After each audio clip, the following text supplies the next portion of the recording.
Supreme কোর্টের যে রেফারেন্সের কপিটা আমার কাছে আছে, সেই রেফারেন্স থেকে আমি কিছু উদ্ধৃতি দিই আপনাকে। এখানে বলা হয়েছে, দেশের বর্তমান উদ্ভূত পরিস্থিতিতে যেহেতু প্রধানমন্ত্রী পদত্যাগ করেছেন, এই জায়গায় প্রথম থামি। এই যে প্রধানমন্ত্রী পদত্যাগ করেছেন, এটার ভিত্তি কি? প্রধানমন্ত্রী শেখ হাসিনা কদিন পূর্বেও এই ভেরি রিসেন্টলিও বলছেন যে আমি তো পদত্যাগ করিনি। তাহলে এই প্রধানমন্ত্রী পদত্যাগ করেছেন, যিনি পদত্যাগ করেননি তিনি পদত্যাগ করেছেন, এইটা বলার কোনো অবকাশ নাই। আবার মহামান্য রাষ্ট্রপতি মানব জমিনের সম্পাদক জনাব মতিউর রহমান চৌধুরীর সঙ্গে ইন্টারভিউ দিয়ে ক্লিয়ার করে বলছেন যে আমার কাছে সেই পদত্যাগ পত্র নাই। তাহলে একদিকে মহামান্য রাষ্ট্রপতির কাছে পদত্যাগ পত্র নাই, আর প্রধানমন্ত্রী শেখ হাসিনা বলছেন যে আমি তো পদত্যাগ করিই নেই। তাহলে এই রেফারেন্সের বিগিনিং এ শুরুতে যে কথাটা আসলো যে পদত্যাগ করেছেন, এইটা আর সত্য থাকলো না। এটাকে সাস্টেইন করাবার জন্য বা এইটাকে দাঁড় করাবার জন্য, প্রমাণ করাবার জন্য বিকল্প কোনো যুক্তি এই দীর্ঘদিনে কোনো পক্ষ থেকে, নাইদার ফ্রম গভর্নমেন্ট নর ফ্রম বঙ্গভবন নর ফ্রম এনি আদার অথরিটি, কেউ কিন্তু দেখাতে পারছেন না যে শেখ হাসিনা পদত্যাগ করছেন। প্রথম এইটা। তারপর আসছে যে রাষ্ট্রপতি বিগত 6 আগস্ট 2024 তারিখে জাতীয় সংসদ ভেঙে দিয়েছেন। হ্যাঁ, জাতীয় সংসদ ভেঙে দিয়ে রাষ্ট্রপতি ভেঙে দিয়েছেন। সেখানেও কিন্তু আমি 2 বার এমপি ছিলাম, আমি কনস্টিটিউশনাল প্রভিশন জানি। রাষ্ট্রপতি কখন সংসদ ভাঙতে পারবেন? সংসদের সংখ্যাগরিষ্ঠ দলের নেতা অর্থাৎ প্রধানমন্ত্রীর অনুরোধ ক্রমে, অথবা যদি অন্য কোনো সিচুয়েশনটা তারও বর্ণনা আছে। এখন প্রধানমন্ত্রী তো সংসদ ভাঙতে বলেননি, তাহলে এই সংসদ ভাঙাটা বৈধ হয়েছে কিনা সেটা নিয়েও কিন্তু $1 মিলিয়ন কোশ্চেন আজকে এসেছে, যে জাতীয় সংসদকে ভেঙে দেওয়ার মতো সিচুয়েশন বা লিগ্যাল স্ট্যাটাস ছিল কিনা। আমার কাছে যেটা মনে হয় জাতীয় সংসদ ভেঙে দেওয়ার মতো অবস্থা ছিল না। তারপরে বলছেন যে সংবিধানের 48(3) অনুচ্ছেদ অনুসারে রাষ্ট্রপতি প্রধানমন্ত্রীর পরামর্শ গ্রহণ করা সম্ভব নয় এই পরিস্থিতিতে। আমি যদি ধরে নিই যে প্রধানমন্ত্রী নাই, উনি পরামর্শ গ্রহণ করতে পারছেন না, তাহলে পার্লামেন্টের সংখ্যাগরিষ্ঠ দলকে উনি কিন্তু পার্লামেন্টের অধিবেশন ডাকতে বলতে পারতেন। অধিবেশন ডাকার ভিতর থেকে উনি কিন্তু তাদের বলতে পারতেন যে আপনাদের টিম লিডার বা আপনাদের মেজরিটি প্রধান যিনি, তার সঙ্গে আমার আলোচনা করার দরকার। অথবা যদি না থাকে তো মেজরিটি পার্টি তাদের নতুন কোনো লিডারশিপ করবে কিনা সে প্রসঙ্গ নিয়ে তর্কের খাতিরে আলোচনা হতে পারত।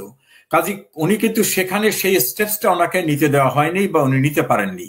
এরপরে আসছে সাংবিধানিক শূন্যতা পূরণে অন্তর্বর্তী সরকার গঠন করার বিষয়ে গণপ্রজাতন্ত্রী বাংলাদেশ সরকারের আইন বিচার সংসদ বিষয়ক মন্ত্রণালয়ের আইন ও বিচার বিভাগ থেকে এত স্মারকে 8/8/2024 তারিখে 106 অনুচ্ছেদে সুপ্রিম কোর্টের মতামত চাওয়া হয়েছে।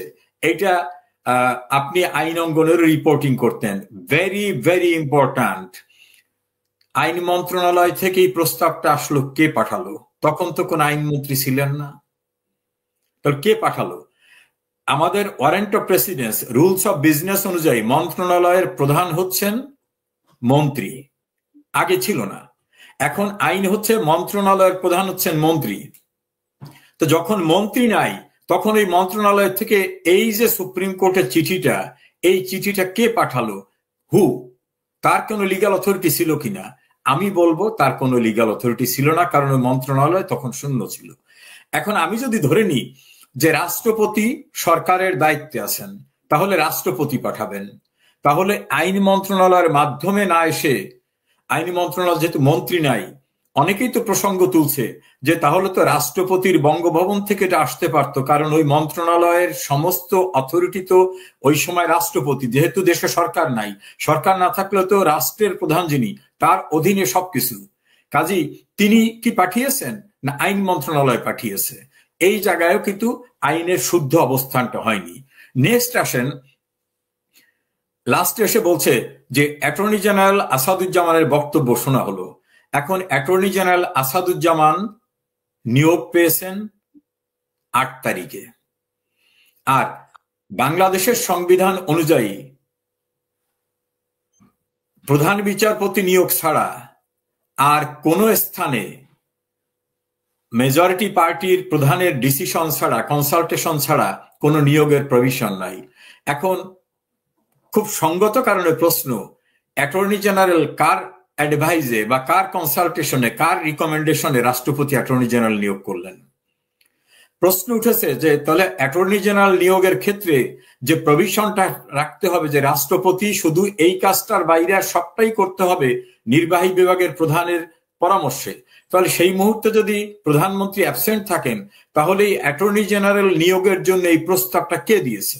তখন তো শূন্যতা ছিল। আমি যদি শূন্যতাও ধরি তাহলে এই অ্যাটর্নি জেনারেল নিয়োগের প্রক্রিয়াটাও কিন্তু প্রশ্নবিদ্ধ হয়ে গেল। এখন যদি আমি ধরে নিই যে যুক্তির খাতিরে যে না, একজন অ্যাটর্নি জেনারেল আছেন, তিনি অ্যাপিলেট ডিভিশনের সামনে এপিয়ার করছেন, ওনার নিয়োগই হইল 8 তারিখে, নিয়োগ হওয়ার পরে ওনাকে কখন চিঠি দেওয়া হলো, উনি কখন ফুল কোর্টে গেলেন? আবার সিনিয়র অ্যাডভোকেট জনাব মহসিন রশিদ খুব ইম্পর্ট্যান্ট কোশ্চেন তুলে বঙ্গভবন, প্রধান বিচারপতির কার্যালয়, আইন মন্ত্রণালয় বারবার নোটিশ দিয়ে বলছেন আমাকে জানতে দেওয়া হোক, নাগরিক হিসাবে তথ্য অধিকার আইন অনুযায়ী আমি জানার অধিকার রাখি কবে এই চিঠিটি এসেছে, এই চিঠির প্রেক্ষিতে কবে নোটিশ ইস্যু করা হয়েছে, কোন জায়গায় কোর্ট বসছিল, সেই কোর্টে কারা কারা ছিলেন, প্রত্যেক জজের নিজস্ব বক্তব্য থাকে, কার কি বক্তব্য ছিল, অ্যাটর্নি জেনারেল কি বক্তব্য ছিল, এজলাসটা কখন উঠেছে, কারণ করতে গেলে সেটা চিফ জাস্টিসের রুমে হোক কোর্টে হোক একটা এজলাস তো তৈরি করে করতে হবে সেখানে। তাহলে এইটার আজ পর্যন্ত তিনি কোনো জবাব পাননি এবং তিনি খুব ক্লিয়ার করে বলছেন যে জবাব যখন দেননি তখন ধরে নিতে হবে যে এ জাতীয় প্রক্রিয়া সম্পন্ন না হওয়ার কারণেই তারা আমাকে কোনো কাগজ দিচ্ছেন না, তথ্য অধিকার আইন অনুযায়ী আমি যেটা পেতে পারি সেটা আমাকে দিচ্ছেন না। ফলে সেই প্রশ্নটা প্রশ্নবিদ্ধ রয়ে গেছে।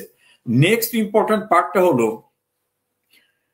রেফারেন্সে বলছেন এমত অবস্থায় গণপ্রজাতন্ত্রী বাংলাদেশের সংবিধানে অন্তর্বর্তীকালীন সরকার গঠনের কোনো বিধান না থাকায় উল্লেখিত প্রশ্নের বিষয়ে বাংলাদেশের সংবিধানের 106 অনুচ্ছেদের প্রদত্ত উপদেষ্টামূলক এখতিয়ার প্রয়োগ করে সুপ্রিম কোর্টের আপিল বিভাগে মতামত প্রদান করছে।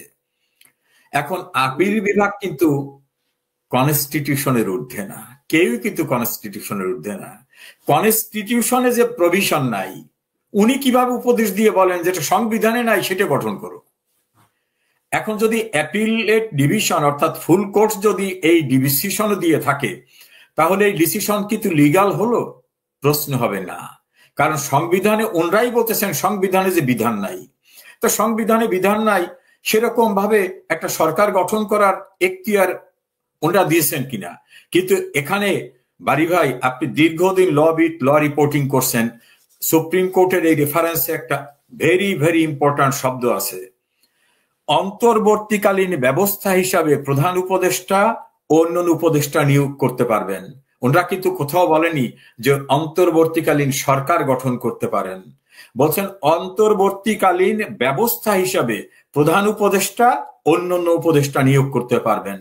এখন যদি কেউ বলে যে প্রধান উপদেষ্টা কি হবে, তিনি রাষ্ট্রপতির অধীনে প্রধান উপদেষ্টা, তিনি অন্তর্বর্তীকালীন সরকার বলতে কোনো কনসেপ্ট কনস্টিটিউশনে নাই এবং আমাদের সুপ্রিম কোর্টের কথিত যে রেফারেন্স, এই রেফারেন্সও কোথাও বলা হয়নি যে অন্তর্বর্তীকালীন সরকার গঠন করতে পারবেন।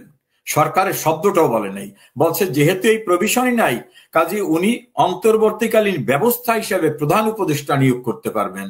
সেখানেই আমি ফিরে আসি যে নুরুল কবিরের যে প্রশ্নটা যে আপনি কার উপদেষ্টা, উনি যদি রাষ্ট্রপতির উপদেষ্টা হন ওয়ান থিং, উনি যদি দাবি করেন আমি সরকারের উপদেষ্টা তাহলে সরকারই তো গঠিত হয় নাই, অন্তর্বর্তীকালীন সরকার গঠন আমার কনস্টিটিউশনে পারমিট করে না এবং সুপ্রিম কোর্টের যে রেফারেন্সটা নিয়ে তর্ক বিতর্ক আছে সেখানেও কোথাও বলা হয়নি যে অন্তর্বর্তীকালীন সরকার আপনি গঠন করতে পারবেন। কে তত্ত্বাবধায়ক তো নাই, অন্তর্বর্তীকালীন নাই, এটা ওনরা রিপিটেডলি ওনাদের যে কথিত রেফারেন্সটা এই রেফারেন্সের ভিতরে বারবার বলছেন অন্তর্বর্তীকালীন ব্যবস্থাও নাই, অন্তর্বর্তীকালীন সরকারের ব্যবস্থা নাই। তাহলে এই ডক্টর ইউনূস সহ অন্যান্য যারা শপথ নিয়েছেন তারা কোনো সরকারের কেউ না, তারা রাষ্ট্রপতির উপদেষ্টা হিসাবে, রাষ্ট্রপতি কিন্তু নিয়োগ দেওয়ার এখতিয়ার আছে, রাষ্ট্রপতি রাষ্ট্রের প্রধান, তাহলে ওনরা তার উপদেষ্টা হতে পারেন।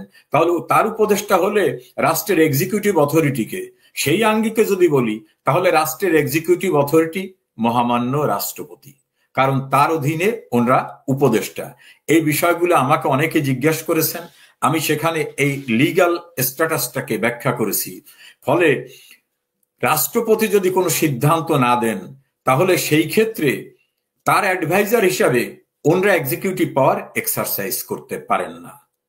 এই জায়গাটাকে আমি থেমে বলবো যে সরকার প্রধান হিসাবে দাবি করে ডক্টর ইউনূস এবং তাদের লোকেরা যেসব বিষয়গুলি করছেন, আইনের ব্যাখ্যা করা হলে তারা কেউ সরকারের অংশ না, তারা রাষ্ট্রপতির অ্যাডভাইজার। কাজে রাষ্ট্রপতি কোনো ডিসিশন দিলে সেটা হবে লিগ্যাল এক্সিকিউটিভ ডিসিশন। এর বাইরে ওনাদের স্ট্যাটাস কনস্টিটিউশনে টোটালি শূন্য। এবং শপথ নেওয়ার ক্ষেত্রেও শপথের যে বাক্যটা ছিল, সেই বাক্যের ভিতরে আমি খোঁজ নিয়ে দেখেছি, সেখানে কিন্তু অন্তর্বর্তীকালীন সরকার শব্দটা নাই। লেখা আছে, আমি উপদেষ্টা হিসাবে শপথ গ্রহণ করিলাম, সংবিধানকে সংরক্ষণ করব, সংবিধানকে মেনে চলবো, সংবিধানের বাইরে যাব না, এই কথাগুলি। তাহলে তো রাষ্ট্রপতি হচ্ছে সংবিধানের সর্বোচ্চ সংরক্ষক, সুপ্রিম কোর্ট সংবিধানের ব্যাখ্যা দানকারী। সুপ্রিম কোর্ট কিন্তু আইন করতে পারবে না। সুপ্রিম কোর্ট সংবিধানের কোনো বিষয় নিয়ে যদি অস্পষ্টতা দেখা দেয়, তাহলে ব্যাখ্যা দিতে পারবে, সেই ব্যাখ্যা গ্রহণযোগ্য হবে। তো সুপ্রিম কোর্টই বলতেছে যে অন্তর্বর্তীকালীন সরকারের কোনো বিধানই নাই। তো যেখানে বিধান নাই, সেখানে ওনার ব্যাখ্যা দেওয়ার উপদেষ্টার সুযোগটা কোথায়? ফলে আজকে বাংলাদেশ যারা পরিচালনা করছেন সরকার দাবি করে, অন্তর্বর্তীকালীন সরকার দাবি করে, তাদের কৃতকর্মটাকে ভয়েড ইনএভিশন একটা শব্দ আছে, অর্থাৎ শুরুতেই যেটা বাতিল, সেইটার কৃতকর্ম কিন্তু বাতিল হয়ে যাবে। এ হচ্ছে বর্তমানে লিগ্যাল স্ট্যাটাস কেয়ারটেকার গভর্নমেন্টের অ্যাজ পার ল। জি, অনেক ধন্যবাদ।